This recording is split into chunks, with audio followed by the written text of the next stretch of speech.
Assalamualaikum warahmatullahi wabarakatuh. Waalaikumsalam warahmatullahi wabarakatuh. Kalau nggak ada yang semangat orang menuntut ilmu. Alhamdulillah. Itu yang paling semangat. Allah Subhanahu wa taala dan salam dan salam undang kita panjatkan kepada Nabi besar Muhammad sallallahu alaihi wasallam. Kita bisa berkumpul lagi di hari Sabtu ini, hari Sabtu di pengajian rutin kita. Hari ini akan dibawakan oleh Cak Elfar. Untuk tidak memperpanjang waktu, Assalamualaikum warahmatullahi wabarakatuh. Alhamdulillah nahmaduhu wa nasta'inuhu wa nastaghfiruh wa natubu ilaihi wa na'udzu billahi min shururi anfusina wa min sayyiati a'malina. Man yahdihillahu fala mudilla lahu wa man yudlil fala hadiya lahu. Asyhadu an la ilaha illallah wahdahu la syarika lahu wa asyhadu anna Muhammadan abduhu wa rasuluh. Ya ayyuhalladzina amanu taqullaha haqqa tuqatih wa la tamutunna illa wa antum muslimun.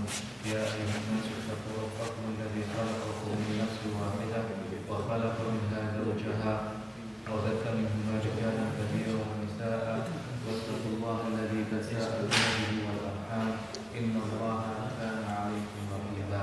Amma ba'du, Bapak Ibu sekalian, alhamdulillah pagi hari ini kita bisa berkumpul lagi meneruskan kajian kita kajian rutin tentang tafsir Ibnu Katsir. Di dalam 2 minggu yang lalu kita telah membahas tafsir surah An-Nazi'at, dan kita akan meneruskan hari ini dengan tafsir Abasa wa Tawalla.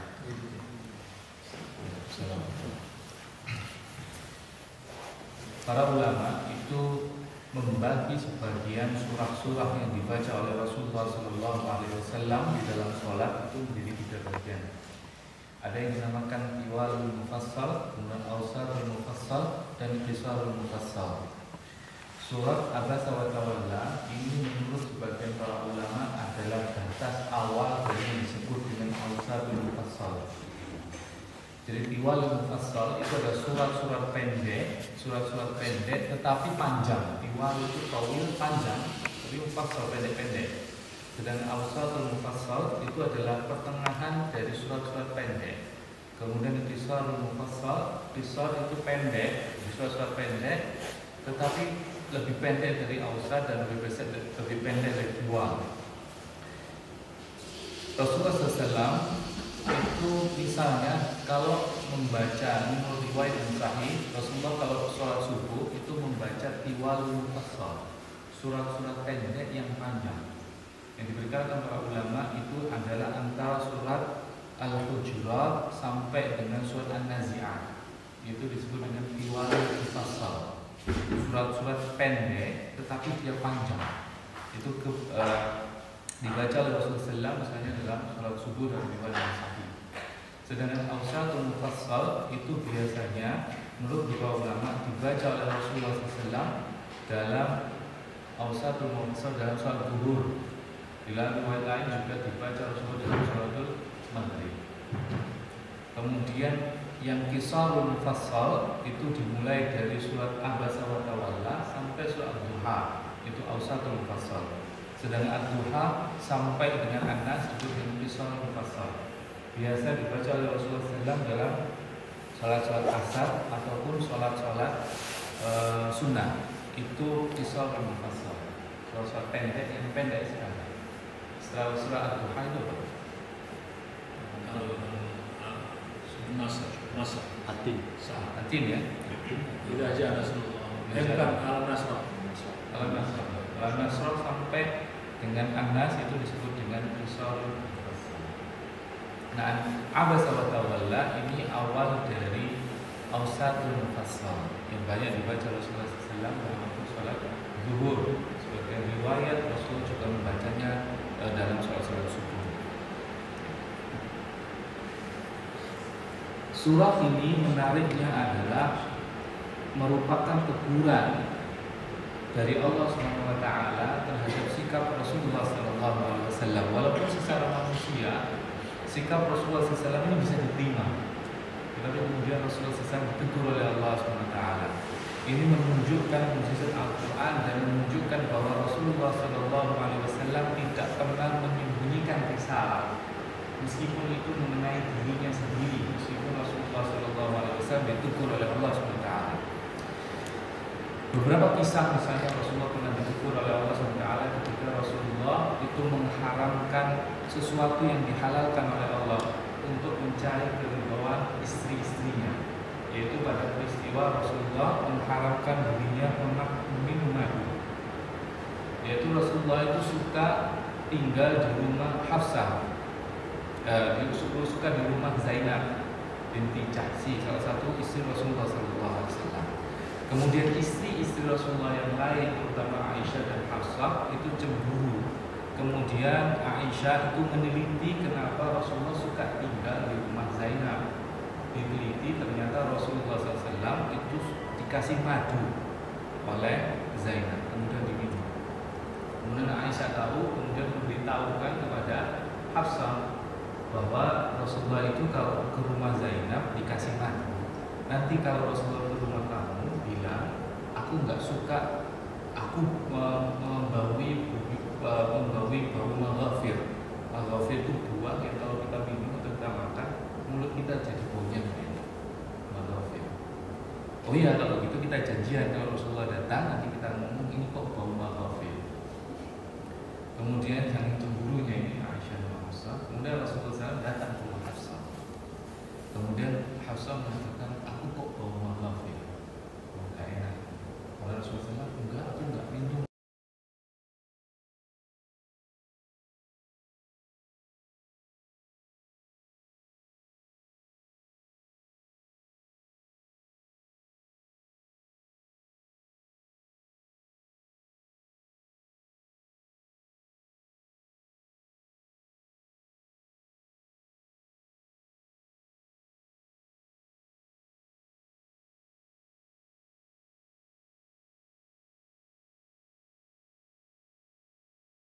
Oleh Zainab, kemudian diminum.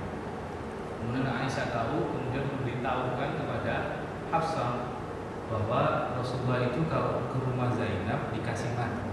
Nanti kalau Rasulullah ke rumah kamu bilang, aku nggak suka, aku membawi bau maghafir. Maghafir itu buah yang kalau kita minum atau kita makan, mulut kita jadi baunya maghafir.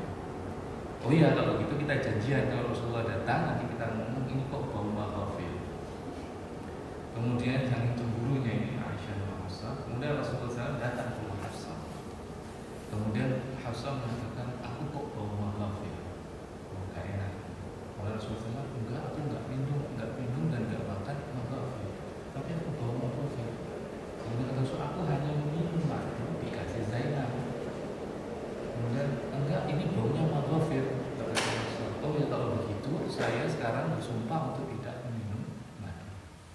Kemudian turunlah surat Tahrim, ya ayuhan nabiyyu lima tuharrimu ma ahallallahu laka tabtaghi mardata azwajikum wallahu ghafurur rahim. Itu salah satu peristiwa Rasulullah SAW ditegur oleh Allah SWT. Peristiwa lain misalnya Rasulullah berkaitan dengan Maria Qibtiyah, yang benar suatu sumpah untuk tidak mendatangi Maria Qibtiyah, mendatangi budaknya itu, dan kemudian itu juga Allah Taala. Salah satu peristiwa lain adalah peristiwa yang ada di dalam surat Abasa wa Tawalla. Kita baca Abasa wa Tawalla an ja'ahul a'ma wa ma yudrika la'allahu yazakka aw yadhakkaru fatanfa'uhu dzikra amma man istaghna fa anta lahu tasadda wa ma 'alaika alla yazakka wa amma man ja'aka yas'a wa huwa yakhsha fa anta 'anhu talaqa kalla innaha tadhkirah faman syaa'a dzakara fi suhufin mukarramatin marfu'atin mutahharah bi aidi safaratin kiramin bararah. Abasa wa tawalla. Abasa itu bermuka masam, wa tawalla dan berpaling. Di dalam sebuah riwayat ini berkaitan dengan Rasulullah SAW sedang menerima tamu dari pembesar kaum Quraisy. Ada yang mengatakan dia adalah Abu Jahal. Dua riwayat lain yang mengatakan pembesar kaum Quraisy yang lain. Pada saat Rasulullah SAW menerima para pembesar kaum Quraisy Quraisy, dan Rasulullah itu sangat menginginkan agar pembesar-pembesar Quraisy ini masuk Islam. Karena secara manusiawi bahwa pembesar-pembesar itu kalau masuk Islam maka akan memberikan pengaruh yang besar. Ini orang-orang besar kalau masuk Islam, wah ini pasti akan berpengaruh besar terhadap dakwah Islam. Dan itu Rasulullah SAW sangat ingin bahwa mereka itu masuk Islam. Ketika Rasulullah sedang yunajihi idza aqbala Ummu Maktum, Rasulullah sedang serius berdialog dengan mereka itu, datanglah seorang sahabat yaitu yang disebut dengan Ibnu Ummi Maktum. Nama Ibnu Ummi Maktum ini sebenarnya Abdullah. Ada yang riwayat lain namanya Amr. Datanglah beliau, dan beliau ini adalah orang yang secara fisik buta. Beliau ini buta, Ibnu Ummi Maktum ini, dan memang miskin. Tetapi beliau itu sangat semangat untuk belajar dan sangat semangat untuk mencari penghidupan, kerja keras. Abdullah Ibnu Ummi Maktum ini kemudian datang kepada Rasulullah pada saat Rasulullah sedang berdiskusi. Kemudian menanyakan, dalam riwayat lain dikatakan, ya Rasulullah, alimni ma 'allamaka. Ya Rasulullah, ajari aku apa-apa yang Allah ajarkan kepada kamu. Kemudian Rasulullah merasa agak nggak enak. Ini saya sedang ngomong kepada pembesar, datanglah sahabat yang buta miskin datang berjalan, ceritanya. Maka nanti disebutkan wa manja. Dia datang berjalan, kemudian Rasulullah SAW merasa nggak enak, kemudian berpaling, mukanya masam, kemudian berpaling Rasulullah SAW dari Ibnu Ummi Maktum, kemudian ditegur oleh Allah SWT. Ini riwayat yang sahih tentang asbabun nuzul, sebab-sebab diturunkan surat Abasa wa Tawalla. Nah, Abdullah bin Maktum ini seorang sahabat yang buta dan terkenal sekali di kalangan para sahabat karena beberapa hal. Beliau adalah salah satu yang dulu yang awal-awal masuk Islam. Beliau datang sendiri ke Darul Arqam, yang Rasulullah SAW. Kemudian beliau juga salah satu dari dua muadzin Rasulullah SAW. Jadi ini tukang adzannya Rasulullah, terutama adzan ketika subuh. Sehingga nanti ada sebuah hadis, kalau kamu mendengar adzannya Bilal, maka tetaplah wakulu washrabu hatta tasma'u adzan Ibnu Ummi Maktum. Kalau kamu masih mendengar adzannya Bilal, maka masih makan dan minumlah. Tapi kalau kamu sudah mendengar wa idza tasma'u adzannya Ibnu Ummi Maktum, maka berhentilah makan. Itu pada saat berpuasa itu. Dengan adzan subuh itu 2 kali, adanya Bilal dan adanya Ibnu Ummi Maktum. Beberapa hadis juga diriwayatkan dari sahabat Abdullah Ibnu Ummi Maktum. Dan terkenalnya lagi beliau adalah karena beliau itu seringkali diserahi tugas oleh Rasulullah kalau Rasulullah keluar dari Madinah. Diserahi untuk menjadi imam. Ketika para sahabat yang lain termasuk Abu Bakar pergi, termasuk Rasulullah pergi, maka diserahi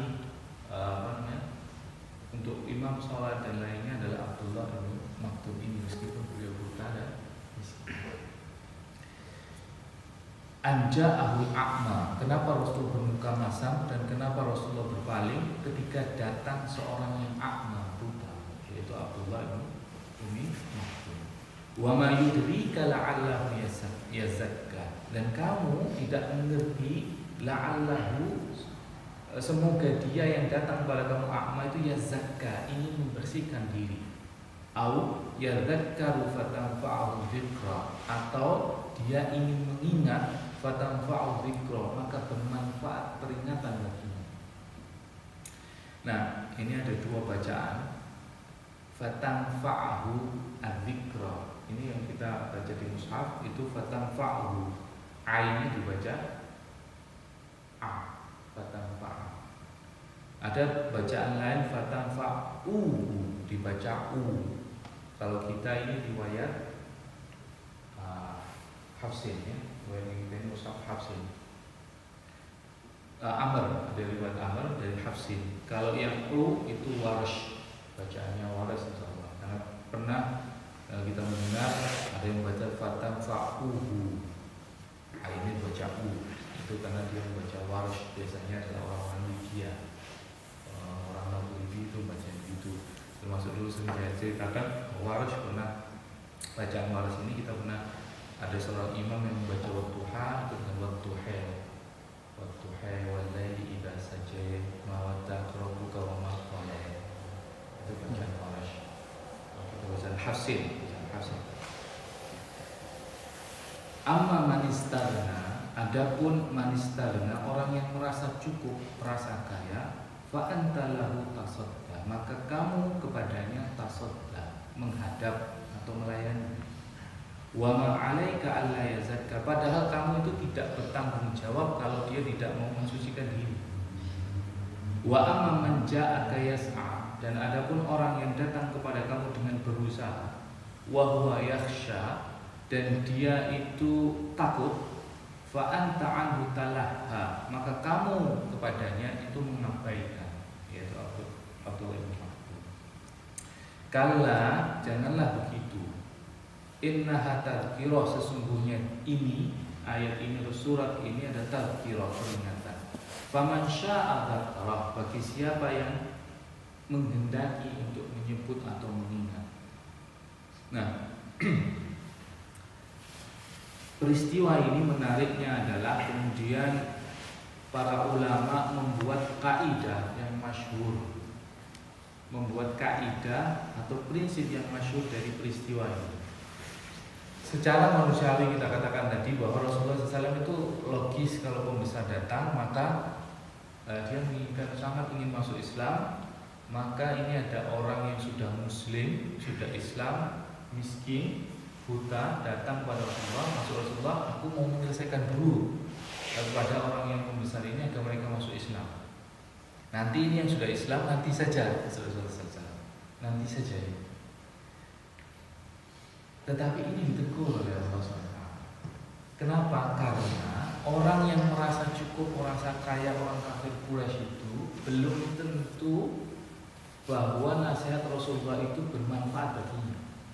Dan Rasulullah itu tidak punya tanggung jawab apapun kalaupun apa yang disampaikan Rasulullah tidak diterima oleh para pembesar itu. Sedangkan ini ada orang yang datang bersungguh-sungguh untuk mencari ilmu dan dia sudah Islam, maka peringatan itu bermanfaat bagi dia. Kan dia sungguh-sungguh datang sendiri bersungguh-sungguh, maka peringatan itu lebih akan bermanfaat bagi dia, bagi Abdullah bin Umi Maktum. Sehingga para ulama mengatakan kalau ada dua hal, ada prinsip, ada dua hal yang bersamaan dan kita hanya punya satu waktu, maka ada kaidah dalam usul yang mengatakan la yutraku amrun ma'lumin li amrin mawhum. Jangan meninggalkan perkara yang sudah diketahui untuk sesuatu yang tidak diketahui. Wala li maslahatin mutahaqqiqatin lil maslahatin mutawahamun. Dan janganlah meninggalkan sebuah maslahat yang sudah pasti maslahatnya untuk sesuatu maslahat yang belum tentu. Karena memberikan arahan, memberikan nasihat kepada kaum Quraisy ini belum tentu itu bermanfaat. Sedangkan ini yang sudah Muslim datang pada Rasulullah sudah pasti bermanfaat. Maka yang harus kita dahulukan adalah sesuatu yang sudah pasti manfaatnya ketimbang sesuatu yang belum tentu manfaatnya. Itu kalau terjadi hal yang bertabrakan. Contoh misalnya Mas Yan ini ngajar TPA, ini ngajari anak kecil, yang ngajari yang kita anggap itu remeh, tetapi manfaatnya, maslahatnya sudah pasti. Manfaatnya, maslahatnya pasti. Anak kecil ini Muslim, anak kecil ini mau belajar kepada Mas Yan, datang ke TPA untuk belajar, sudah pasti manfaatnya. Dan Mas Yan di waktu yang sama ketika mengajar TPA itu diundang untuk ngajari orang-orang kaya pembesar, diundang, yang dia itu tidak jelas manfaatnya nanti itu apakah kalau masih yang datang yang ngajari itu manfaatnya besar orang-orang yang kaya ini pada waktu yang bersamaan. Maka kalau kembali kepada kaidah usul, mana yang didahulukan? Yang didahulukan adalah mengajari anak PPA. Ini sama kaidahnya sebagaimana yang ada di surat Al-Baqarah. Kalau misalnya tidak terjadi tabrakan, maka tidak mengapa. Tapi kalau terjadi tabrakan, maka yang didahulukan adalah ini kan terjadi tabrakan. Rasulullah SAW sedang serius berdiskusi dengan pembesar kaum Quraisy dan ingin sekali mereka masuk Islam, tetapi ada Abdullah bin Maktum yang datang dan sudah jelas Muslim dan sudah jelas pasti akan bermanfaat. Maka dakwah yang utama sebenarnya adalah dakwah kepada kaum muslimin. Itu yang utama. Kalau dikatakan, kalau memang tidak terjadi tabrakan dan kita mampu untuk melaksanakannya dua-duanya, maka orang lain yang belum masuk Islam maka itu juga harus dilakukan. Tapi kalau terjadi tabrakan, maka yang diutamakan adalah kaum muslimin yang sudah pasti manfaatnya. Nah, ini juga menunjukkan bahwa Islam itu sangat egaliter. Sangat egaliter.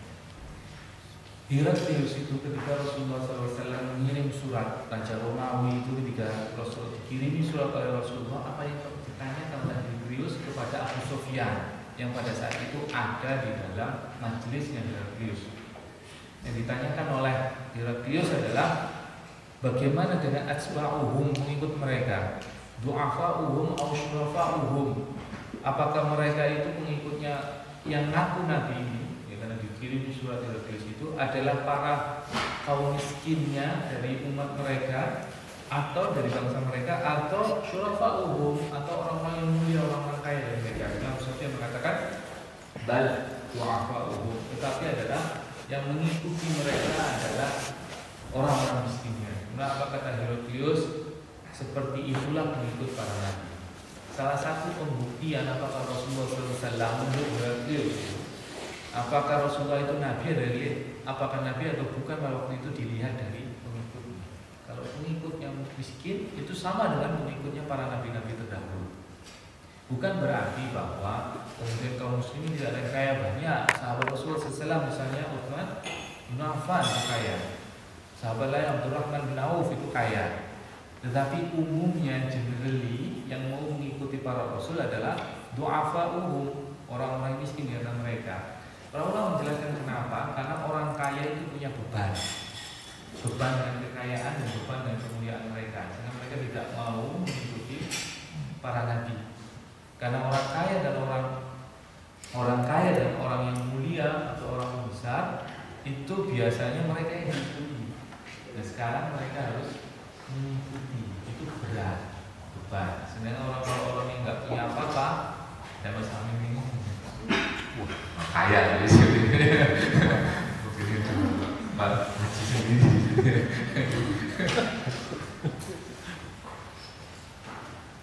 Kalau orang yang miskin nggak punya beban, nggak punya beban. Itu salah satu pembuktian dari Heraklius apakah Rasulullah SAW itu nabi atau tidak. Ada penafsiran lain, wa qauluhu kalla innaha tadhkirah, dan sesungguhnya perkataan dari Imam Muqtadir mengatakan wa qauluhu, dan perkataan Allah SWT atau firman Allah kalla, sesungguhnya jangan demikian, innaha tadhkirah, ini adalah peringatan. Ai hadhihi surah, apa maksudnya? Ha itu kembali kepada surah ini. Awil wasiyah bil musawati bainan nasi fi iblaghil ilmi min syarifihim wa wadi'ihim. Itu adalah wasiat nasihat yang sama untuk semua manusia. Al-Quran itu adalah nasihat yang sama untuk semua manusia. Apakah dalam iblaghil ilmi, dalam penyampaian ilmu, apakah mereka kepada orang yang mulia, yang kaya, atau kepada mereka yang miskin atau yang lemah. Al-Quran ini egaliter untuk semua manusia, baik yang kaya maupun yang miskin. Nah, ada yang menafsirkan kalla innaha tadhkirah, ini jangan demikian, sesungguhnya ini adalah peringatan ini hanya pada surah ini, yaitu surah Abasa wa Tawalla. Tetapi Qatadah dan beberapa imam yang lain itu menyatakan bahwa yang disebut adalah Al-Quran. Seluruh Al-Quran ini adalah nasihat. Seluruh Al-Quran ini nasihat pada semua manusia, baik yang miskin maupun yang lemah. Faman syaa dzakara, tapi ada syarat, kemudian diikuti oleh ayat setelahnya. Sesungguhnya Al-Quran ini adalah peringatan. Sesungguhnya Al-Quran ini dan nasihat yang bermanfaat. Tapi bagi siapa? Faman syaa dzakara, bagi mereka yang menghendaki untuk mengingat Allah SWT. Maka ilmu itu, beberapa ulama sebenarnya Syekh mengatakan ilmu itu lebih bermanfaat kepada orang yang mendatangi majelis ilmu, yang mereka bersungguh-sungguh untuk mendapatkan ilmu. Nah, orang yang tidak bersungguh-sungguh untuk mendapatkan ilmu, maka dia tidak akan mendapatkan ilmu. Dan orang yang bersungguh-sungguh mendapatkan ilmu, maka dia akan mendapatkan. Dan ini membuktikan bahwa tidak ada jalan pintas di dalam mendapatkan ilmu di dalam Islam. Tidak bisa kita mendapatkan ilmu tidur mencari ilham untuk datangi ilmu itu. Dalam Islam, maka itu dalam Islam, maka ilmu itu adalah dicari seperti Abdullah ibnu Maktum datang kepada Rasulullah SAW. Tidak ada tidur kemudian wah yang ilmu datang sini. Ada ceritanya begitu. Kata Rasulullah SAW, innamal ilmu bitta'allum, sesungguhnya ilmu itu didapatkan dengan cara belajar. Wa innama ilmu bittahallum, dan sesungguhnya akhlak mulia, sesungguhnya kasih sayang itu dengan cara melatihnya. Enggak mungkin kemudian kita orang yang keras hatinya bisa berkasih sayang tanpa melatih adab-adab tertentu. Faman syaa dzakara fi jami'il. Nah, peringatan itu ada di mana? Nasihat itu ada di mana? Dilanjutkan oleh ayat berikutnya, fi suhufin mukarramah marfu'atin mutahharah. Ada di dalam lembaran-lembaran yang dimuliakan, marfu'ah yang ditinggikan, mutahharah yang disucikan. Bi aidi safara kiramin bararah. Nasihat itu ada di dalam lembaran-lembaran yang mukarramah, yang dimuliakan, marfu'ah mutahharah, yang ditinggikan dan disucikan. Yaitu di mana para ulama itu ada di Lauhul Mahfuz, tempatnya ditinggikan dan disucikan, dan tidak menyentuhnya kecuali la yamassuhu ilal mutahharun, tidak menyentuhnya kecuali orang-orang yang suci, maksudnya adalah malaikat. Di Lauhul Mahfuz itu tidak ada yang menyentuhnya kecuali malaikat-malaikat yang suci, karena malaikat itu adalah suci. Dan ini membuktikan bahwa mengajari kepada kita bahwa Al-Quran itu terjaga. Kenapa? Karena ditinggikan oleh Allah SWT, disucikan oleh Allah SWT, dan tidak ada yang menyentuhnya di Lauhul Mahfuz kecuali malaikat. Dan dilanjutkan di aidi safarah, di tangannya safarah. Safarah, safir itu adalah utusan, yaitu penafsirannya safarah adalah para malaikat. Di tangannya malaikat yang suci, muta'in tamma amin, yang taat kepada Allah dan amin terpercaya. Maka Allah SWT menurunkan Al-Quran melalui malaikat yang kuat, yang dapat dipercaya, yang suci, yang tidak mungkin membolak-balikkan kata-kata Al-Quran. Diterimakan oleh Rasulullah SAW Al-Amin, yang terpercaya juga. Tidak mungkin Rasulullah SAW itu membolak-balikkan Al-Quran. Ini mengajari kita bahwa Al-Quran itu dimuliakan oleh Allah SWT. Al-Quran itu dijaga oleh Allah SWT dengan berbagai macam cara.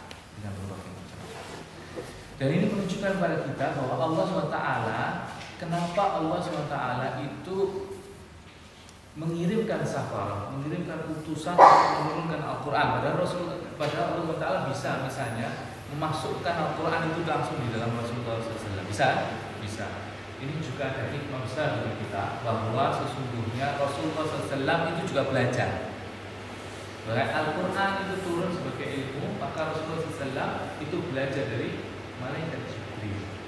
Gak ada sesuatu yang di dunia ini prosesnya makhluk ser dalam ilmu. Makhluk ser itu pokoknya gini, nggak ada yang moro-moro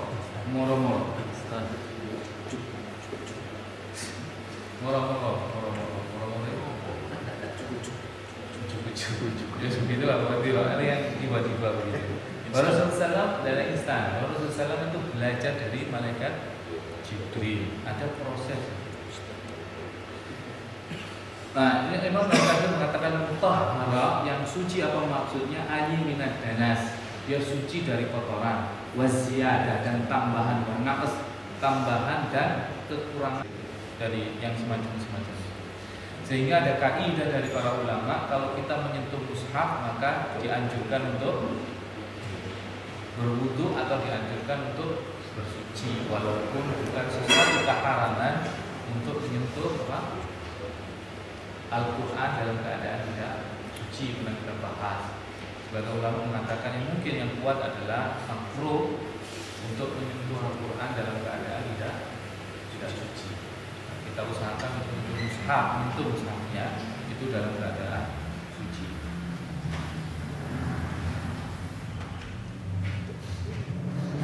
Nah, ini ada yang menarik dari penafsiran Al-Imam Ibnu Katsir itu tentang kiram bararah. Kiram bararah. Malaikat itu adalah kiram bararah. Kiram itu adalah yang mulia, bararah itu lagi berbakti. Di dalam bahasa Arab, kiram, mukarram, orang yang dimuliakan, orang yang mulia, itu dia itu memiliki dua sifat.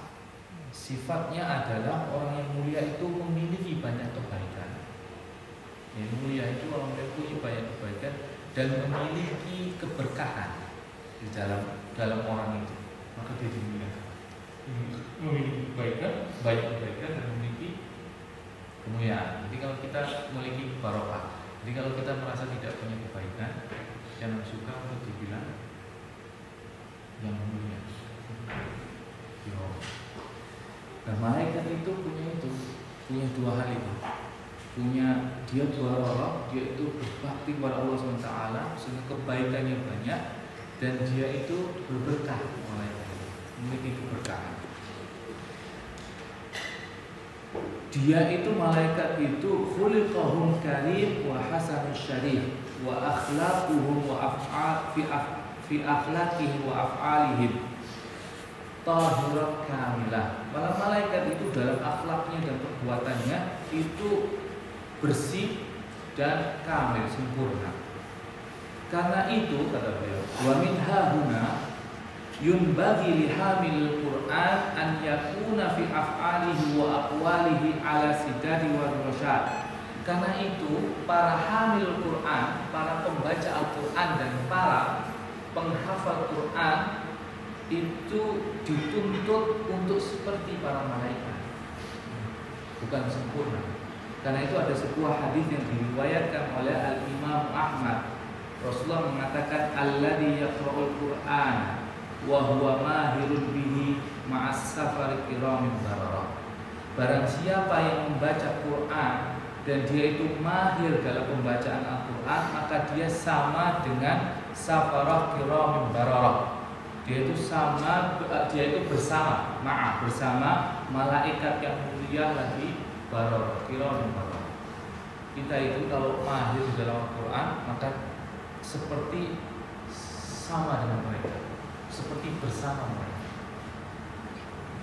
Wallahi yaqra'uhu wa huwa 'alaihi syaqun lahu ajran. Barang siapa yang membacanya tetapi terbata-bata, maka bagi dia ada dua pahala. Maka Rasulullah SAW di sini itu seakan-akan menjadikan orang yang mahir hamil Quran, apalagi penghafal Al-Quran, itu memiliki hal yang sama dengan malaikat yang utusan yang kiram yang mulia dan baror yang berbakti, sehingga mereka dituntut untuk menjauhi perkataan, menjauhi perbuatan yang tidak senonoh.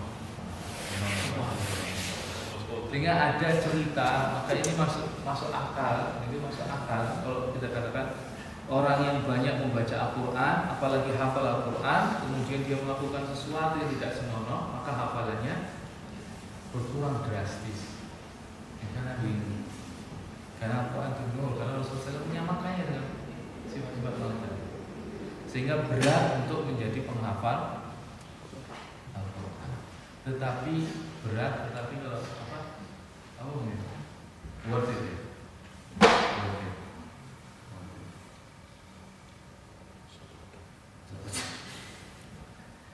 Nah, itu worth it tapi untuk menjadi penghafal Al-Quran. Sampai orang tuanya itu kalau punya anak punya menghafal Al-Quran juga menjadi worth it sekali bagi orang tua.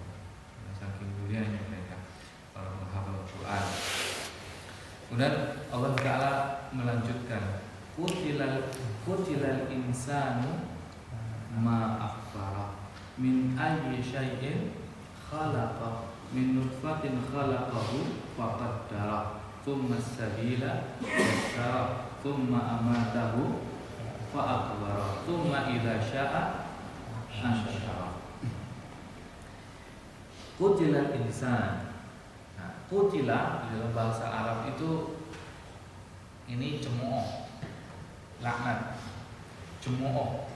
Qutila, binasa, binasalah manusia itu. Ma'akfara itu ada dua penafsiran yang di sini disebutkan oleh Imam Katsir. Manusia itu sungguh celaka. Kenapa? Ma'akfara, karena sungguh mereka itu akfar, ingkar kepada Allah, karena kekufuran mereka, keingkaran mereka. Sungguh manusia itu celaka, binasa. Kenapa? Apa? Duhai, karena mereka itu sangat kufur kepada Allah SWT. Tapi ada penafsiran yang lain, mereka manusia itu celaka terhadap apa-apa yang mereka kufuri. Jadi apa-apa yang mereka kufuri. Tapi ada yang mengatakan ma itu adalah ma sifat ta'ajub. Sifatnya adalah sifat yang ta'ajub. Manusia itu binasa karena mereka itu sungguh-sungguh mereka itu kufur, sungguh-sungguh mereka itu ingkar kepada Allah SWT.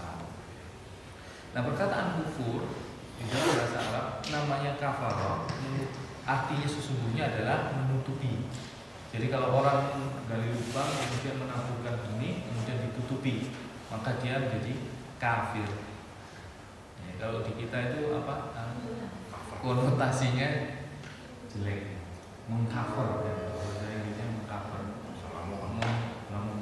Menutupi suatu. Maka orang yang ingkar pada Allah itu sering disebut dengan orang kafir. Kenapa? Karena satu, dia menutupi kebenaran. Disebut dengan kafir. Orang kikir pun disebut dengan kafir. Seperti di dalam Al-Quran, la in syakartum la azidannakum wa la in kafartum, apabila kamu kafir. Maksudnya kafir itu adalah pelit, karena menutupi hartanya dari orang, maka disebut dengan kafir. Maka manusia itu banyak yang kafir, banyak yang menutupi kebenaran, dan banyak yang pelit terhadap hartanya. Kemudian, tapi dimaksudkan di sini, yang penafsiran di sini adalah manusia itu kafir karena mereka menutupi, mereka ingkar terhadap kebenaran hari kebangkitan, karena berkaitan nanti dengan ayat-ayat selanjutnya. Mereka menutupi atau mereka tidak percaya pada hari kebangkitan atau hari kiamat.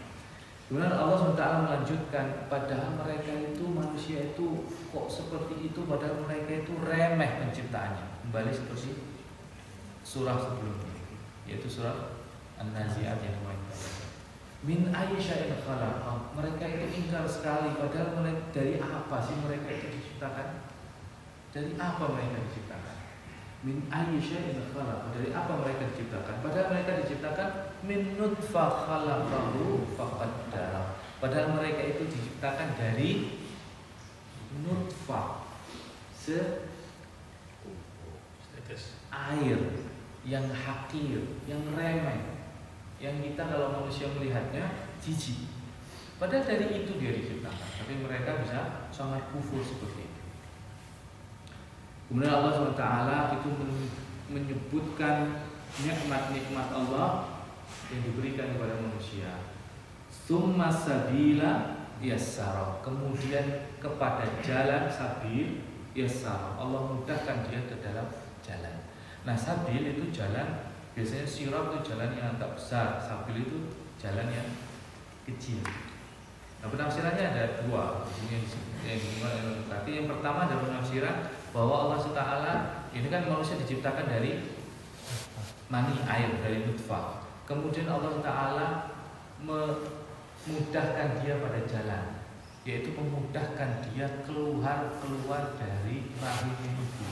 Jalannya sempit, tetapi Allah mudahkan dia untuk keluar dari jalan itu. Padahal bayi jalan itu besar kan, tapi keluar dari lubang yang kecil. Maka Allah dari air, kemudian Allah memudahkan dia keluar dari jalan yang kecil untuk keluar dari rahim ibu. Penafsiran yang kedua adalah jalan itu adalah jalan-jalan kebaikan. Allah Ta'ala memudahkan manusia itu kepada jalan-jalan kebaikan, baik kebaikan dunia maupun kebaikan akhirat. Itu penafsiran tsumma sabila yassara. Kemudian nikmat lain yang diberikan Allah adalah tsumma amatahu fa akbara. Kemudian Allah mematikannya dan kemudian Allah menaruhnya di dalam kubur. Dan itu nikmat. Kematian itu juga nikmat bagi manusia. Seandainya kita tidak ada yang mati mulai dari zaman dahulu sampai sekarang, seperti apa? Ya, makanya mati itu kata para ulama nikmat. Seandainya nggak ada orang mati, mau kita misalnya tua banget, udah nggak bisa apa-apa, nggak mati-mati. Nah, mati itu adalah nikmat. Fa akbara, kemudian Allah memuliakannya dia dengan dikubur. Dan ini adalah kemuliaan yang lain. Ini adalah nikmat lain, bahwa manusia itu dari sejak lahir sampai meninggal pun dimuliakan oleh Allah SWT. Tidak dibiarkan saja mereka mati dan begitu saja. Tsumma idza syaa ansara, kemudian apabila menghendaki, dia Allah menghendaki, fa ansyara, maka ansyara, dibangkitkan lagi. Ada penafsiran, dua penafsiran lagi tentang ansyara, yaitu apabila dia Allah SWT menghendaki, ansyara, maka manusia itu dibangkitkan kembali, atau ansyara, dikembangbiakan. Jadi jika Allah Ta'ala menghendaki, kemudian manusia itu dikembangbiakan atau dibangkitkan. Tetapi lebih mendekati kata Imam Mukatsir adalah pendapat yang kedua, yaitu apabila Allah menghendaki, maka dia akan dibangkitkan tentang itu. Karena berkaitan dengan ayat selanjutnya, kala, tidaklah demikian, janganlah demikian, lamma yaqdi ma amara, sesungguhnya manusia itu belum memenuhi yaqdi ma amara, apa-apa yang diperintahkan. Nah, ini juga ada dua penafsiran. Penafsiran pertama adalah bahwa manusia yang mati itu belum memenuhi semua yang diperintahkan oleh Allah Ta'ala. Ini juga berkaitan,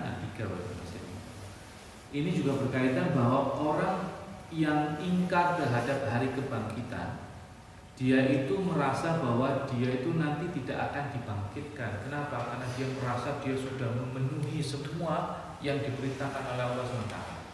Jadi dia tidak akan dibangkitkan. Karena dia di dunia, hidupnya cuma di dunia, karena perintah Allah SWT di dunia saja, maka dia tidak akan dibangkitkan. Maka Allah Ta'ala itu membantah, kala, tidak demikian, kamu itu belum memenuhi perintah-perintah. Tetapi penafsiran yang lain yang dikemukakan di sini adalah sesungguhnya manusia itu tidak dibangkitkan sampai selesai semua perintah Allah. Karena kan sebelumnya mengatakan summa, kemudian idza jika syaa menghendaki ansyara, maka dibangkitkan. Kala tidak demikian, lamma yaqdi ma amara, belum menunaikan apa-apa yang diperintahkan. Nah, penafsiran selanjutnya adalah mengatakan bahwa Allah Ta'ala itu tidak akan membangkitkan manusia sebelum ketentuan Allah itu selesai terhadap manusia. Yaitu disebutkan di sini ketentuan Allah selesai itu semua yang ditakdirkan Allah untuk hidup semua telah hidup, dan semua yang ditakdirkan Allah mati semua. Kalau sudah waktunya maka akan dibangkitkan kembali. Kemudian Allah Ta'ala kembali mengingatkan kita kepada nikmatnya lagi yang lain. Fal yang duril insan ila ta'am. Maka hendaknya manusia itu melihat terhadap apa yang dimakannya. Anna sababnal ma'a sabba, sesungguhnya kami yang mencurahkan air dengan curahan. Tsumma syaqaqnal arda syaqqa, kemudian kami membelahkan bumi dengan belahan. Ingat kita pernah membahas bahwa sesungguhnya semua makhluk itu dipecah dari sesuatu. Karena itu bahasa Al-Quran adalah syaqqa. Kita dipecahkan dari ibu dan ayah kita. Bahwa tumbuhan itu dipecahkan dari biji-bijian. Fa'ambatsna fiha habba, maka kami tumbuhkan di dalamnya di bumi itu habba, biji-bijian. Wa inaba wa qadba, yaitu inab itu anggur dan qadba tumbuh-tumbuhan. Wa zaituna wa nakhla, dan zaitun dan kurma, pohon kurma. Wa hadaiqa bulba, dan taman basatin yang bulba yang lebat. Wa fakihatan wa abba, dan buah-buahan dan abba. Nah, abba ini ada cerita bahwa Umar bin Khattab itu tidak mengetahui apa yang disebut abba. Riwayatkan Anas bahwa Umar bin Khattab mengatakan, saya tahu fawakih, saya tahu buah-buahan, saya tahu ainab, saya tahu nakhla, saya tahu qadba, saya tahu semuanya, saya tahu. Tapi abba saya tidak tahu. Abba ini apa? Abba ini tumbuhan. Mereka hanya tahu itu tumbuhan, tapi tumbuhan seperti apa? Nah, Umar bertanya-tanya, kemudian ditegur oleh sahabat yang lain. Ya Umar, kamu itu takalluf, kamu itu apa? Berat-beratkan diri karena ingin tahu apa itu abba, bagaimana bentuknya, bagaimana warnanya. Dan Umar diam. Ini menunjukkan, kata para mufassirin, agar kita berhati-hati terhadap sesuatu yang kita tidak tahu di dalam Al-Quran. Yaitu jangan menafsiri Al-Quran dengan semau-maunya. Kalau nggak tahu maka bertanya kepada para ulama yang mengetahui. Jadi kita ini membahas kitab tafsir Ibnu Katsir yang ditafsiri oleh Ibnu Katsir, dan Imam Ibnu Katsir juga tidak menafsiri sendiri. Imam Ibnu Katsir itu menafsirinya dengan mengambil dari Al-Quran dan hadis atau penafsiran para sahabat dan penafsiran para ulama-ulama sebelum Al-Imam Ibnu Katsir. Nah, ini karena di sini disebutkan oleh Ibnu Katsir tentang riwayat itu, Umar saja itu dilarang oleh para sahabat yang lain untuk mencoba menafsiri sesuatu yang dia tidak tahu. Ini berbahaya sekali kalau kita menafsiri Al-Quran dan kita tidak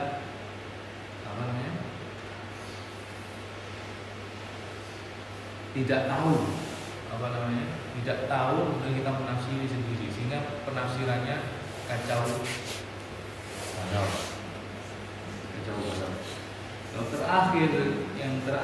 Bagian terakhir Allah Ta'ala kembali lagi mengingatkan kita tentang hari kiamat.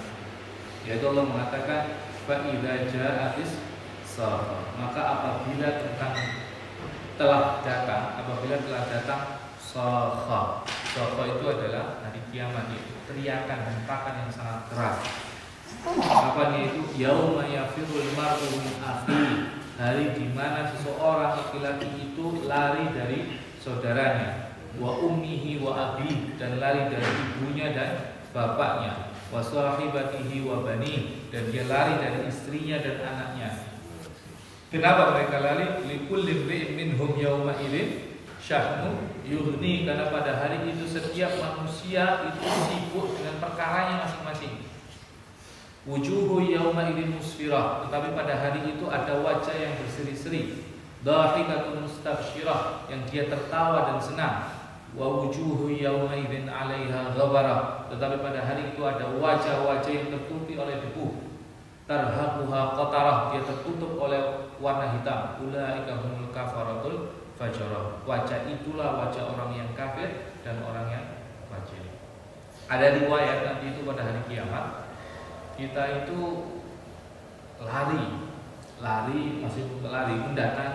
mendatangi sahabat kita, saudara kita. Kemudian kita mohon, kamu kan dulu di dunia, bagaimana aku ini dulu di dunia sebagai saudara. Kemudian ini riwayat dari kita. Wah, kamu dulu di dunia itu sahabat yang setia, friend ini, atau sahabat yang setia. Sekarang kalau begitu, nanti kalau aku menghadap Allah, tolong bantulah aku. Wah, saya nggak bisa. Saya punya urusan sendiri. Maka dia larilah kepada ibunya. Ya ibu, bagaimana pendapatmu aku dulu sebagai anak? Oh, kamu tuh anak yang bapak. Kalau begitu nanti tolonglah aku di hadapan Allah Ta'ala. Ibu mengatakan, walaupun aku sangat sayang kepada kamu, tapi aku tidak bisa memberikan kamu pertolongan walaupun sedikit pun hari ini. Karena saya punya perkara yang saya juga dituntut. Datanglah kepada bapaknya, tanya pada itu, sama saja. Pada istrinya dulu, bagaimana aku sebagai suami? Wah, kamu suami yang bertanggung jawab, kamu suami yang sangat sayang pada istri. Kalau begitu nanti bantulah aku sedikit saja di hadapan Allah Ta'ala. Tidak bisa. Karena saya pada hari ini juga ada urusan yang nanti akan menuntutku. Sampai nanti kita meminta para nabi-nabi untuk kepada Nabi Musa untuk minta tolong di hadapan Allah Ta'ala. Karena Nabi Musa mengatakan nafsi ya, aku juga tidak bisa. Ini urusan sendiri pada Nabi Musa begitu, kecuali nanti kepada Nabi Muhammad Sallallahu Alaihi Wasallam. Nah, ada waktu itu nanti ada manusia yang wujuhu yawma idzin musfirah. Pada hari itu ada manusia yang berseri-seri mukanya, yang dia tertawa dan senang. Tetapi ada juga wajah-wajah yang ghabar, berdebu. Tarhaquha qatarah, yang dia tertutupi oleh kegelapan. Qatarah itu gelap. Ulaika aswad, hitam. Ulaika humul kafaratul fajarah. Wajah siapa? Yaitu wajah orang yang kafir. Jadi kita sudah sebut apa itu kafir dan wajah orang yang fajar.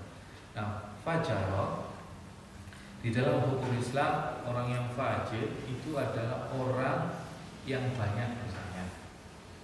Sebenarnya artinya fajir itu adalah orang yang menyopek-nyopek. Jadi orang, ini penafsiran lain, fajir itu orang yang banyak berbuat dosa terus menerus, terutama dosa-dosa besar. Itu seperti dia menyopek-nyopek syariat. Maka orangnya disebut dengan orang yang fajir, orang yang banyak dosa. Wallahu a'lam bishawab. Itu yang bisa saya sampaikan. Mohon maaf kalau ada kesalahan dari saya sendiri. Wabillahi taufiq wal hidayah. Assalamualaikum warahmatullahi wabarakatuh.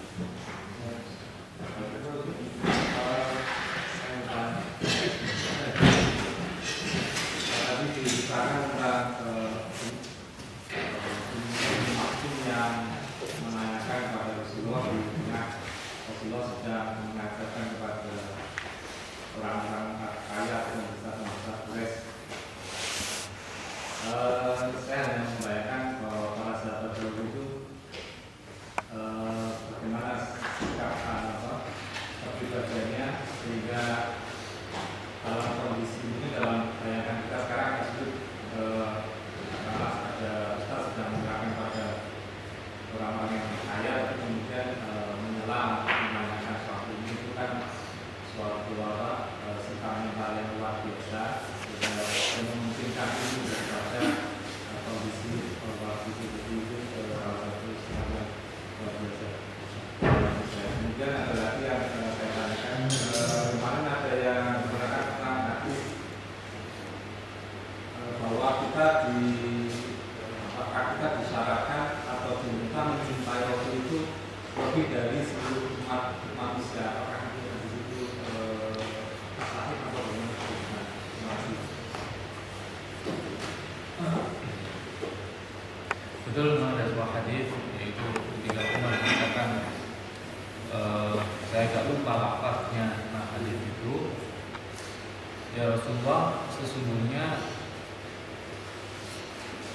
saya agak lupa begitu, aku lebih mencintai engkau adalah orang, sampai kemudian Rasulullah SAW mengatakan, belum Umar sampai engkau mencintai aku lebih daripada dirimu sendiri.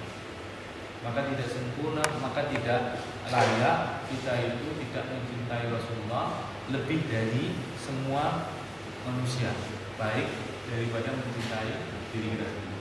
Hadis sahih dari banyak riwayat, dan disebutkan Abdullah bin Maktum itu adalah orang yang lebih mencintai Rasulullah dari seluruhnya, bahkan dirinya sendiri.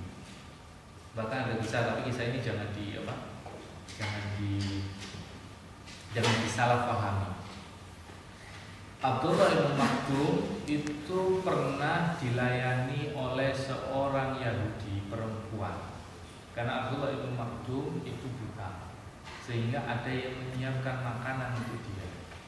Nah, Abdullah bin Maktum itu karena buta, dia lemah, kemudian dilayani oleh perempuan Yahudi itu. Dan Yahudi itu baik sekali kepada Abdullah bin Maktum, disiapkan makanan, suka memuji kepada Abdullah bin Maktum dan lain sebagainya.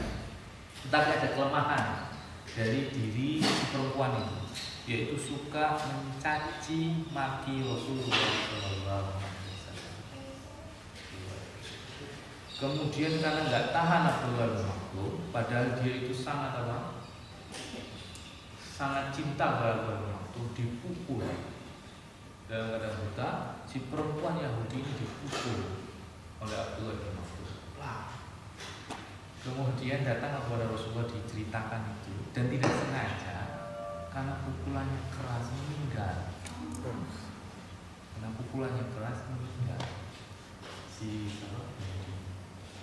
Kemudian ditanya oleh Rasulullah, ya Abdullah, bukankah Yahudi ini perempuan ini sangat sayang pada engkau? Kenapa engkau pukul? Kemudian beliau mengatakan, ya Rasulullah, betul perempuan ini sangat sayang kepada saya, tetapi saya lebih mencintai engkau daripada diri saya sendiri, karena dia itu suka menghina engkau. Kemudian saya pukul, tidak sengaja meninggal. Kemudian kata Rasulullah, telah tertebus darah. Karena kalau membunuh seseorang, maka hukumannya adalah dalam hukum Islam adalah qisas, dibunuh. Tetapi karena ini kasus khusus, maka Rasul mengatakan telah tertebus darah, maka tidak diqisas Abdullah bin Umi Maktum. Ini cerita dari Abdullah waktu yang lebih mencintai. Tidak sempurna keimanan seorang sampai menjadikan Rasulullah SAW lebih dicintai dari semua manusia, termasuk orang tua kita, termasuk Allah.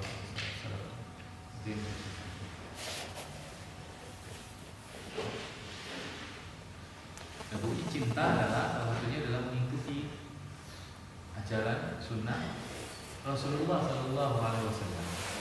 Bukti lain kalau misalnya kalau ada ajaran lain, kemudian ada ajaran Rasulullah SAW bertentangan dengan ajaran Rasulullah SAW, maka itu salah satu cara untuk membuktikan apakah kita lebih cinta kepada Rasulullah atau lebih cinta kepada orang lain. Jadi kan kita kan sekarang bagaimana cinta kita pada Rasulullah SAW? Kita nggak ada Rasulullah SAW. Maka salah satu bentuk cintanya adalah bersolawat kepada Rasulullah Sallallahu Alaihi Wasallam, dengan memperbanyak salawat kepada Rasulullah dan melanjutkan dan melakukan sunnah-sunnah Nabi Sallallahu Alaihi Wasallam dan membela sunnah-sunnah Nabi Sallallahu Alaihi Wasallam. Itu bisa kita lakukan. Salah satu buktinya adalah kalau ada ajaran lain yang bertentangan dengan ajaran Rasulullah. Kalau tidak bertentangan tidak masalah. Jadi kalau bertentangan dengan ajaran Rasulullah SAW, maka yang kita pilih yang mana? Apakah ajaran Rasulullah atau ajaran ini? Tadi sempat disebutkan ilmu itu dicari, bukan minta sendiri. Ini menarik karena apakah benar Rasul pernah mengatakan aku adalah kota ilmu dan Ali adalah Tuhan? Karena kalau Jumat kemarin itu dibilang kalau kita kalau menyampaikan hadis itu hati karena Allah masuk ke itu kayak bersumpah atas nama Nabi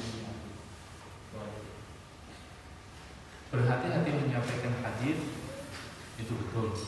Kata Rasulullah, "Man kadzdzaba 'alayya muta'ammidan falyatabawwa maq'adahu minan nar."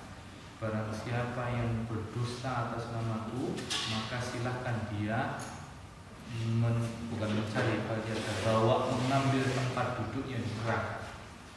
Yang kata Rasulullah, tidak sama seseorang berdusta atasku dengan berdusta atas seseorang di antara kalian. Jadi tidak sama kita berdusta kepada seseorang di antara kita dengan berdusta atas nama Rasulullah SAW. Tidak sama nilainya. Berdusta atas nama Rasulullah SAW itu berat sekali.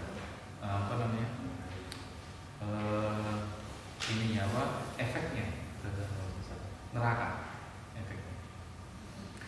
Karena itu para ulama itu sangat berhati-hati pada penyampaian hadis, sehingga ini juga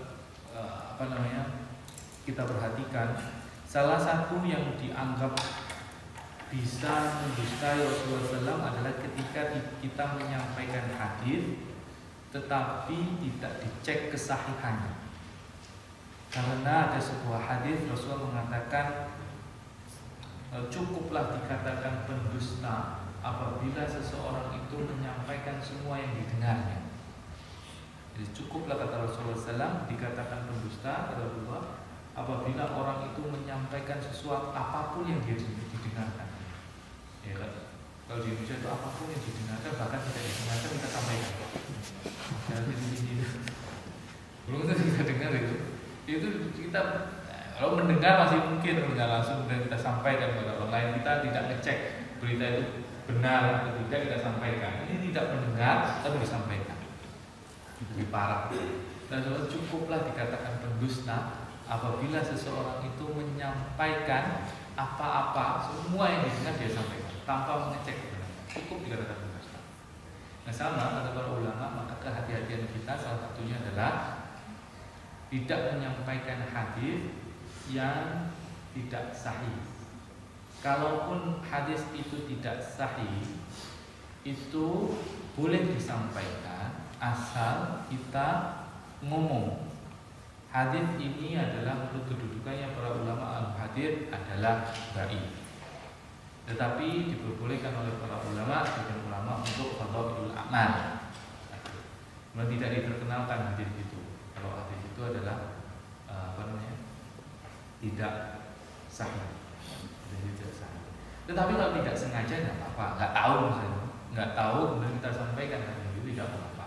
Yang terkena hukum itu adalah orang yang tahu bahwa hadis itu adalah dhaif, lemah, apalagi kalau sudah palsu, tetapi kemudian tetap disampaikan tanpa mengatakan bahwa hadis itu dhaif atau hadis itu palsu. Apalagi dia sengaja mengungkapkan hadis palsu untuk menguatkan pendapatnya. Nah, ini terkena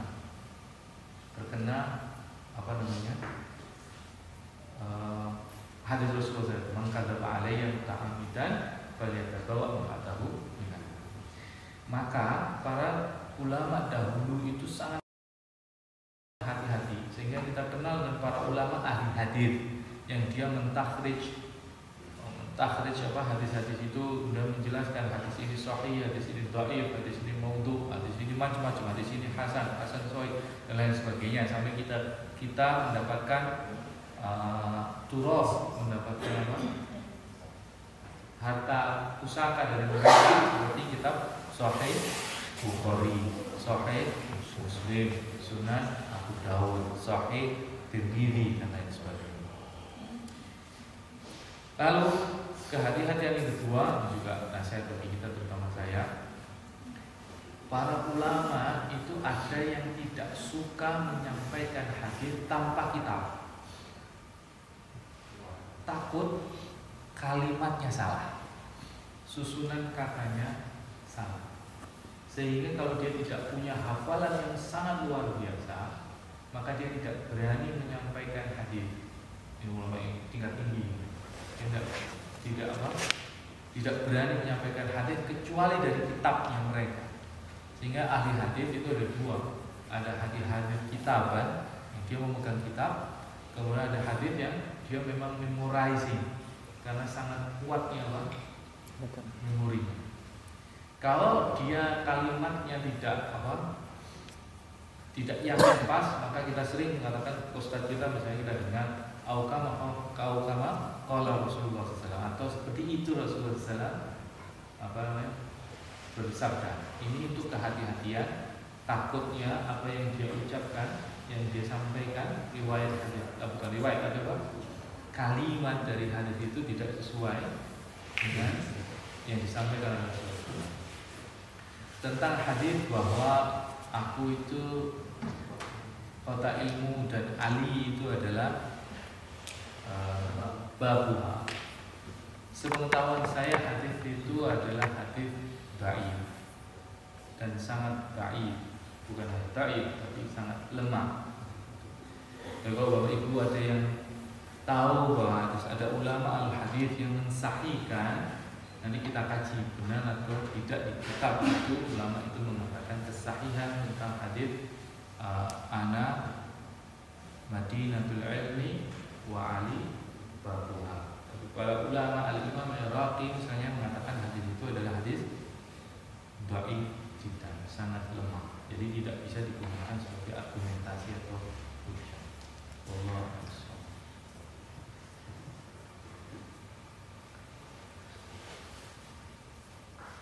Menyambung tadi Mas Gofar, kalau yang dimaksud dengan hadis muttafaq alaih itu bagaimana caranya? Yang saya belum mengerti itu kan katanya itu hadis sahih dikatakan oleh Muslim dan Bukhari.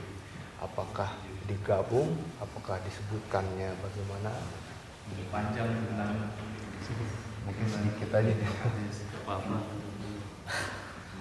Muttafaq alaih adalah hadis yang kesahihannya itu disepakati oleh dua imam besar, yaitu Al-Imam Bukhari dan Al-Imam Muslim. Maka kalau disepakati kesahihannya oleh dua imam besar itu, maka disebut dengan muttafaqun alaih. Nah, ada riwayat-riwayat yang muttafaqun alaih dalam hal periwayatannya, ada yang lafadznya sama, ada lafadznya tidak sama. Ada yang lafadznya sama, ada yang lafadznya tidak sama di dalam riwayat itu. Misalnya, riwayat misalnya wa man salaka tariqan, kalau riwayat Muslim ada yaltamisu fihi ilman. Dalam riwayat lain adalah man salaka tariqan yabtaghi fihi ilman. Berbeda, satu yaltamisu, satu yabtaghi. Begitu. Nah, tapi yang muttafaqun alaih adalah segi periwayatannya itu disepakati oleh dua imam. Segi periwayatannya, segi sanad hadisnya itu disepakati oleh, karena belum tentu sesuatu hadis yang disepakati oleh Imam Bukhari itu disepakati oleh Imam Muslim. Kesahihannya, kesanatannya, kesahihan dari sanad. Tapi kalau sudah disepakati kesahihan hadis itu, apalagi sampai derajatnya adalah mutawatir, itu sudah sangat sahih. Misalnya hadis yang tadi man kadzdzaba alayya muta'ammidan falyatabawwa maq'adahu minan nar, hadis itu derajatnya adalah mutawatir, bukan hanya disepakati kesahihannya atas dua imam, tetapi disepakati oleh banyak ahli hadis dan diriwayatkan oleh banyak jalur. Karena satu hadis itu bisa diriwayatkan oleh banyak jalur. Nah, itu agak rumit dalam riwayat hadis. Dan ini tidak terlalu menguasai tentang ilmu hadis, tapi tidak tahu siapa yang menguasai ilmu hadis karena sangat rumit ilmu hadis itu. Wallahu a'lam bishawab.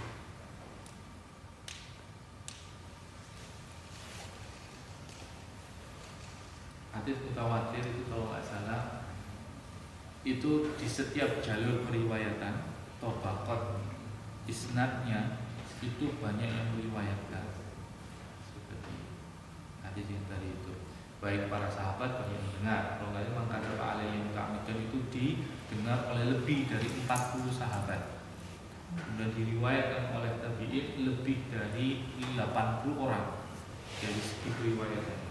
Maka hadis itu adalah hadis mutawatir. Banyak hadis mutawatir. Salah satu kesimpulannya adalah saya agak lupa, tapi insya Allah ada. Tapi nggak terlalu banyak di sini terlalu banyak. Nanti kapan-kapan kita bahas ilmu mustalahul hadis bagi bapak-bapak yang yang menyukai ilmu hadis. Ada sebuah kitab yang mungkin nggak terlalu berat tapi lengkap membahas mustalahul hadis, itu namanya Nukhbatul Fikr yang ditulis oleh Al-Imam Ibnu Hajar Al-Asqalani. Kitab itu kalau kita bahas mungkin tidak lebih dari 2 hari, asal kita seperti daurah gitu, dari pagi sampai sore, 2 hari pagi sampai sore, insya Allah kitab itu habis. Nukhbatul Fikr karena tidak terlalu tebal kalau mau mengkaji tentang ilmu mustalahul hadis, dan itu sudah cukup asal bapak itu tidak mau mentakhrij. Kecuali kalau bapak itu mau mentakhrij hadis. Mentakhrij hadis itu misalnya ada satu riwayat, kemudian bapak itu ingin mengetahui apakah hadis itu sahih atau dhaif. Kemudian bapak itu meneliti dengan sendirinya di rumah. Oh ini dari jalur ini, oh sanadnya muttasil, sanadnya tidak terputus, tidak munqati. Kemudian oke, bapak-bapak itu harus tahu kapan setiap riwayat itu hidup dan kapan ketemunya dengan yang menyampaikan hadisnya.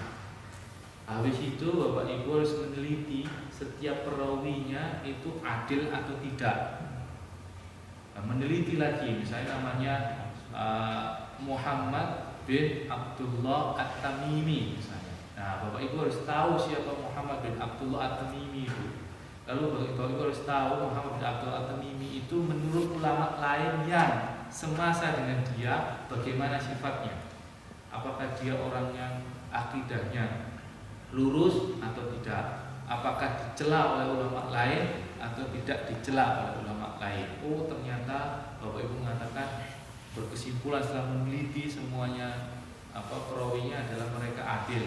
Gak hanya itu, adil dobit atau tidak mereka itu, hafalannya bagaimana.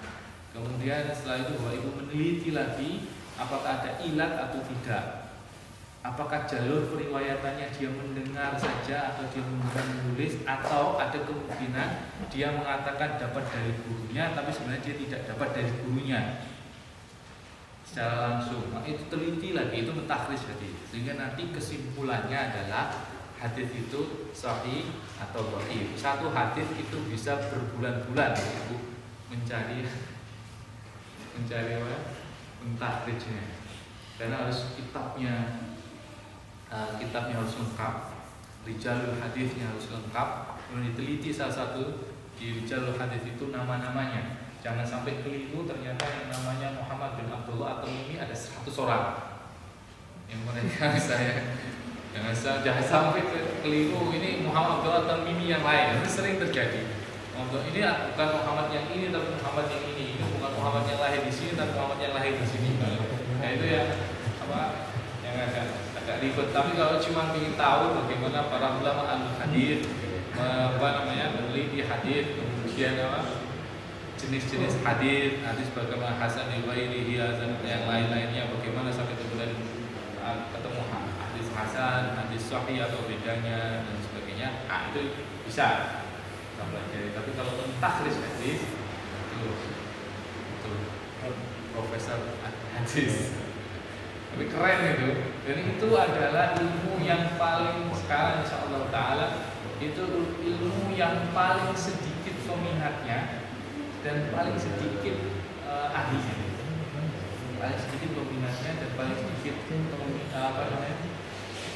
peminatnya aja sedikit, apalagi mencari ahlinya lebih sedikit lagi. Jadi kalau punya anak itu niatkan untuk bisa menjadi ahli hadis seperti Ibnu Hajar Al-Asqalani. Ibnu Hajar Al-Asqalani jadi tahqiq hadis. Apalagi hadis di Indonesia itu hadis nggak jelas itu banyak bertebaran di mana-mana. Yang tidak pernah ada di kitab-kitab di bahasa Arabnya. Tiba-tiba muncul hadis itu diterjemahkan dalam bahasa Indonesia, diteliti dalam semua kitab, insya Allah nggak ada. Banyak. Kita nggak tahu itu ada atau enggak. ngarang dari mana itu tadi banyak, saya lupa. Salah satu hadis yang agak unik misalnya, yang tidak pernah ada sanadnya, dan tidak pernah ada ulama al-hadis yang menulis hadis itu. Misalnya adalah Allah pernah mengatakan hadis qudsi, berani sekali dia memasukkan hadis qudsi. Ana Muhammad bila mim. Allah pernah mengatakan saya adalah Muhammad tanpa mim. Ini hadis dari mana? Tiba-tiba ujuk-ujuk aja. Nggak tahu dari mana. Ini riwayatnya dari siapa? Dari dia nggak ada, tapi di Indonesia itu terkenal. Ana Muhammad bila mim. Saya Muhammad tanpa mim. Ya, ini dibikin. Saya agak lupa dulu banyak itu di Indonesia yang apa? Yang sekarang ini tidak jelas asal usulnya. Allah. Kalau yang pakai hadis-hadis yang digunakan oleh ulama-ulama Syiah itu, mereka punya sama standar peneliti hadis berbeda atau gimana? Karena banyak yang mereka pakai itu sebenarnya mungkin tidak diakui dalam kayak mungkin orang-orang Sunni, tapi tetap aja mereka jadikan standar. Tentang hadis menurut Syiah dengan hadis menurut Ahlussunnah wal Jamaah berbeda. Yang disebut hadis menurut Syiah itu adalah perkataan imam mereka. Hadis menurut kita adalah perkataan Rasulullah SAW. Sedangkan perkataan mereka Syiah adalah yang disebut hadis yang menurut mereka adalah perkataan semua imam mereka. Yang karena Syiah itu terbagi banyak sekali, ada Syiah Zaidiyah, ada Syiah Ithna Asyariyah. Maka kalau Ithna Asyariyah al-Imamiyah, Syiah itu mengatakan bahwa yang disebut hadis adalah yang diriwayatkan perkataan para imam dan perkataan Rasulullah yang diriwayatkan oleh imam mereka yang 12. Selain itu bukan hadis menurut mereka. Jadi kalau ada perkataan Rasulullah tapi tidak diriwayatkan oleh imam mereka yang 12, turun-turun Hasan, Husain, Ali, kemudian Ja'far, Ali Zainal Abidin, terus sampai yang terakhir Ali Al-Muntazar itu imam yang ke-12-nya yang hilang, yang sembunyi di gua atau mereka sekarang. Tapi mereka para imam itu berlepas diri sebenarnya dari mereka kan. Nah, nanti panjang ceritanya tentang ini. Tetapi berbeda definisinya, itu berbeda definisi tentang hadis menurut Ahlussunnah dan hadis menurut Syiah. Definisinya sudah berbeda. Nah, kitab-kitab sebenarnya mereka juga mengakui, misalnya ada sebuah kitab hadis mereka yang ditulis oleh Al-Kulaini. Al-Kulaini itu menulis hadis sekitar abad ke-15 Hijriah atau 14 atau 15 Hijriah. Jadi kitab hadis menurut Syiah itu baru ditulis ratusan tahun setelah Rasulullah SAW wafat. Jadi lama sekali. Walaupun menurut mereka sudah tulis, tetapi Al-Kulaini itu menurut mereka adalah yang membukukan hadis menurut Syiah itu. Hadis kalau kita Sahih Bukhari itu misalnya terdiri hanya sekitar 6.000 hadis riwayat seperti itu kan. Walaupun yang terbanyak adalah Musnad Imam Ahmad yang sekitar 23.000. Tetapi Kulaini itu mengumpulkan hadis sampai ratusan ribu. Seingat saya 300.000 hadis yang dikumpulkan oleh Kulaini. Nah, Kulaini itu adalah orang intelektual dinasti Safawid. Dulu kala itu dia dinasti Safawid. Nah, dia kumpulkan hadis itu, walaupun untuk mereka hadis yang di dalam Kulaini itu tidak semuanya sahih. Dikatakan tidak semuanya sahih karena memang ada riwayat dari Kulaini yang menurut kita tidak masuk akal sama sekali.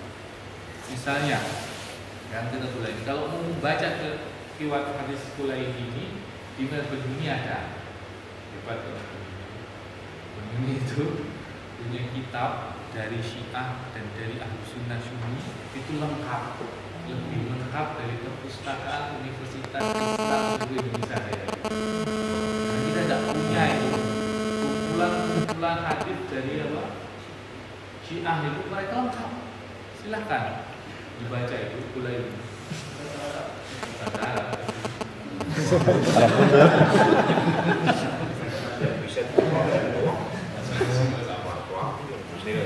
Ada riwayat-riwayat yang aneh, tapi menurut mereka itu tidak sahih.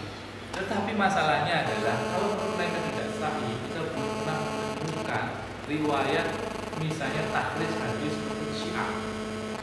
Jadi kita belum pernah punya kitab referensi yang menurut ulama yang ditulis oleh ulama Syiah yang mentakhrij hadis-hadis mereka sendiri.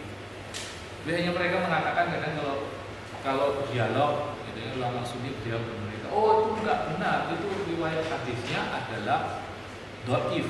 Tetapi kita tidak pernah mendapatkan referensi kitab takhrij hadis dari bukunya Ulaini, tidak pernah.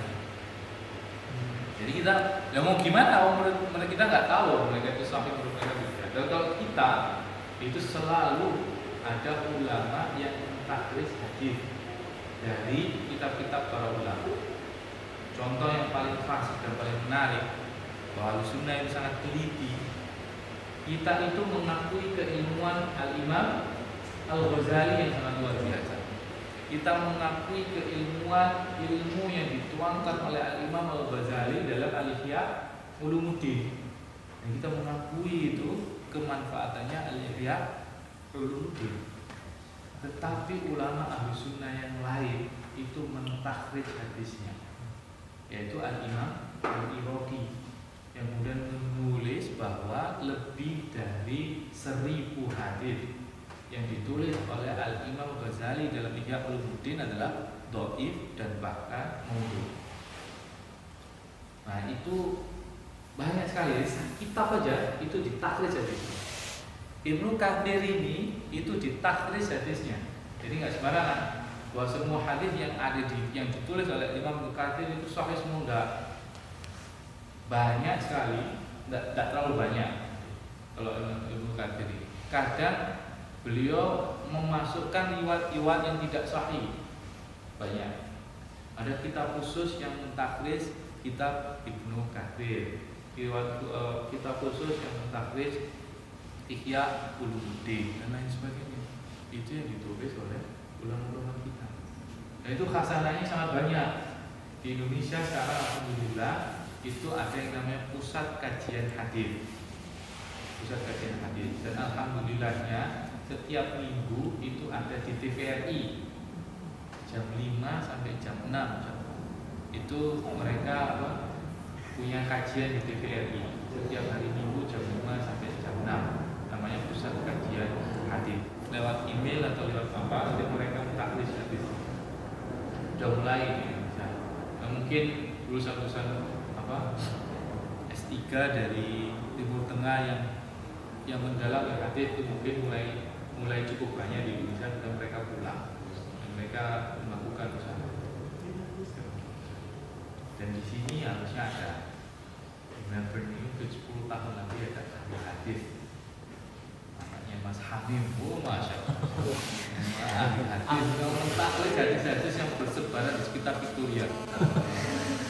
Ini kita ya. Itu mantap, itu mantap. Amin. Harus ada, tapi memang harus butuh khusus dan nggak bisa disambi, nggak bisa disambi. Ilmu hadis itu nggak bisa disambi.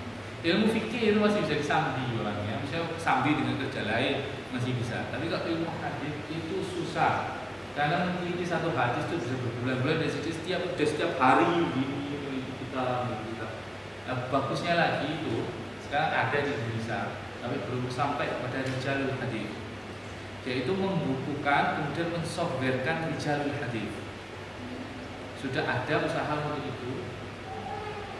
Jadi kan rijalul hadis itu ada di kitab-kitab, jumlahnya itu kalau nggak salah rijalul hadis itu yang diteliti oleh para ulama lebih dari 1 juta orang. Yang menurut riwayat hadisnya dan ketahui biografinya. Nah itu kan kalau kita meneliti sendiri, para ulama itu meneliti kitabnya. Buka, meneliti namanya Muhammad bin siapa lahir di mana. Itu kan meneliti kitab itu susah. buka gitu. Itu kalau ada softwarenya itu kan enak. Muhammad terus sortir ada 10.500. Nanti dicek yang lahir di mana. Terus ketemu sebenarnya enak. Tapi sampai sekarang itu masih terbatas pada yang belum sampai pada riwayat di jalur hadisnya. Orang-orangnya ada, perawinya ada. Hadis ini dirawikan oleh ini ada disebutkan. Sebagian biografinya ada, sebagian di sini. Tapi tidak sampai mendetail. Bahkan lebih Google. belum ada.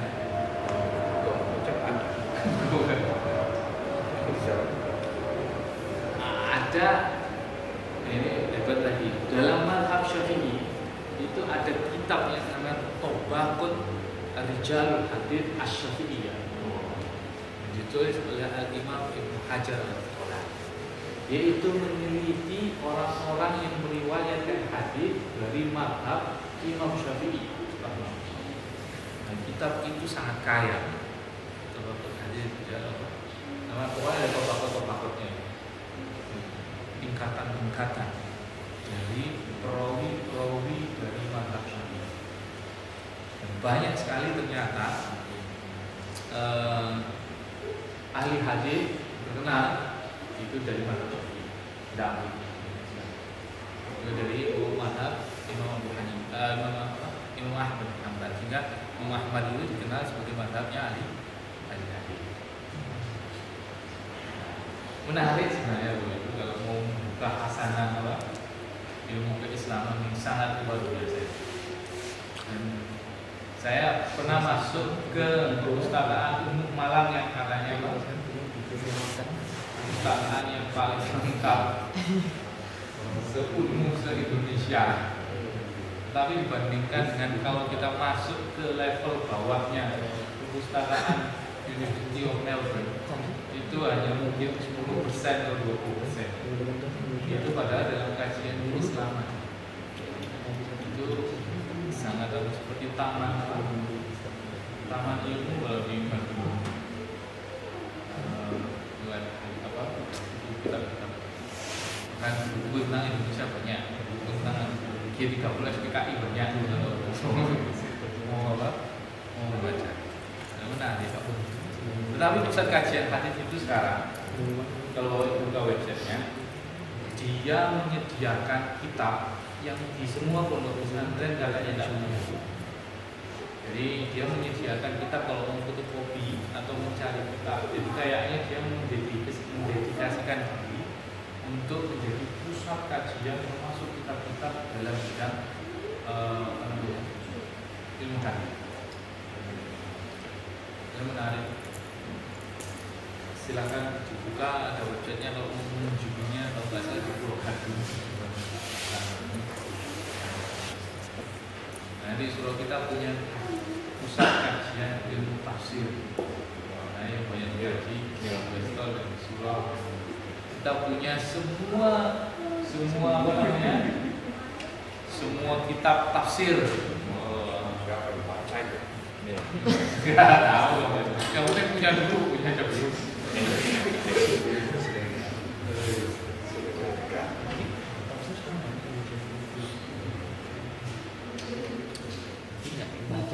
Barangkali kita tutup aja sesi kita pagi ini karena sudah setengah 8. Sama-sama kita baca doa untuk majelis. Subhanallah wa bihamdihi.